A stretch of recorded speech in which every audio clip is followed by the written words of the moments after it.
Coin மற்றும் ஆபேலின் சரித்திரம். ஆதாமும் ஏவாளும் தேவனால் ஏதேனை விட்டு துரத்தப்பட்ட பின்பு அவர்கள் ஏதேனுக்கு வெளியே தேவசந்நிதியில் வாழ்ந்து வந்தனர். அவர்களுக்கு ஒரு ஆண் குழந்தை பிறந்தது. அவனுக்கு காயின் என பெயரிட்டு, கர்த்தரால் ஒரு மனுஷனை பெற்றேன் என்றாள் ஏவாள்.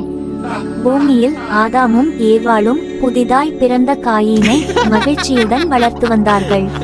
பின்பு காயினுடைய சகோதரனாகிய ஆபேலும் பிறந்தான். காயினும் ஆபேலும் வளர்ந்தபோது காயின் நிலத்தை பயிரிடுகிறவனானான். ஆபேலோ ஆடுகளை மேய்த்து கொண்டிருந்தான்.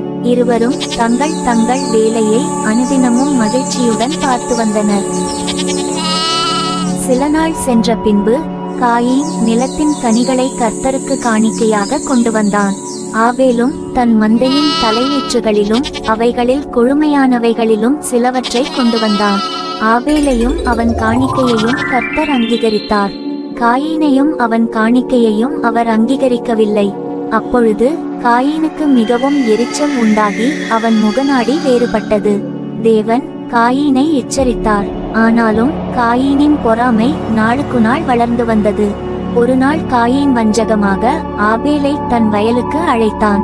அவர்கள் வயல்வெளியில் இருக்கும் சமயத்தில் காயின் தன் சகோதரனாகிய ஆபேலுக்கு விரோதமாய் எழும்பி அவனை கொலை செய்தான்.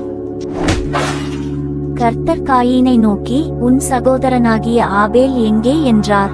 அதற்கு அவன், நான் அறியேன், என் சகோதரனுக்கு நான் காவலாளியோ என்றான்.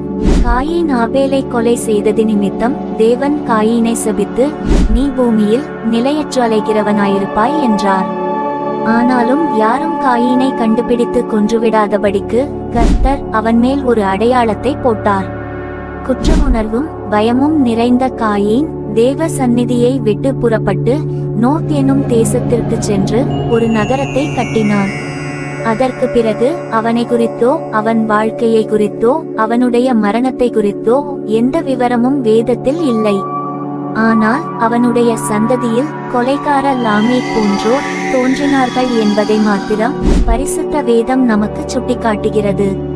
காயின் தன் வாழ்க்கையை இழந்தது மாத்திரமில்லாமல் சந்ததியாய் பின்தொடர்கிற பாவத்தையும் விட்டு சென்றான்.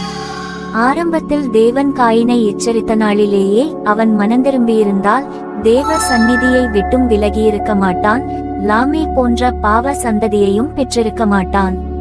காயின் மற்றும் ஆபேலின் வரலாறு எச்சரிப்பு மற்றும் மனந்திரும்புதலின் முக்கியத்துவத்தை நமக்கு போதித்து பொறாமை எனும் பாவத்தின் ஆபத்துகளை பற்றி நம்மை எச்சரிக்கிறது. தன் பாவங்களை மறைக்கிறவன் வாழ்வடைய மாட்டான், அவைகளை அறிக்கை செய்து விட்டுவிடுகிறவனோ இரக்கம் பெறுவான் என்றும் நமக்கு நினைப்பூட்டுகிறது. காயினின் தவறுகளிலிருந்து நாம் கற்றுக்கொண்டு நம் வாழ்க்கையில் தேவனின் இரக்கத்தையும் மன்னிப்பையும் நாடுவோம். கர்த்தர் நம் ஒவ்வொருவரையும் ஆசீர்வதிப்பாராக. வேதத்தின் சம்பவங்களை இதை போன்ற தெளிவான படங்களுடன் அறிய நமது ஆர்டிஃபிஷியல் பிரேஸ் சேனலை சப்ஸ்கிரைப் செய்வோம்.